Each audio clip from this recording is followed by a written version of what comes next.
Atëherë, po, nëse do të bëjmë një analizë të, po themi,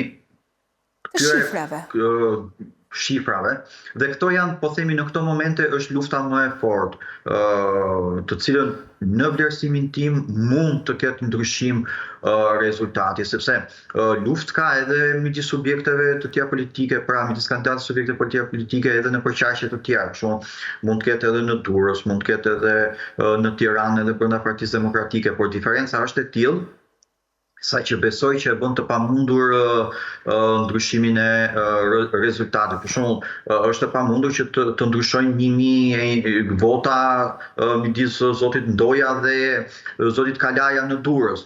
Por lufta më e madhe unë e shoh në Tiranë midis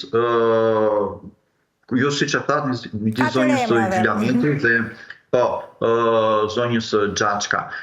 Dhe kjo është lufta më e fortë për shkak edhe të faktit se diferenca është shumë e vogël. Është një diferencë rreth plus minus 69-70 vota. Ndërkohë kemi edhe raportin tjetër midis zotit Rakipit por është pak më e madhe, duhet jetë rreth 400 në mos gaboj diferenca. Por edhe kjo nuk është e pamundur. Në çfarë kanë mbetur në Tiranë? Pse është nuk është e pamundur që të përmbyset?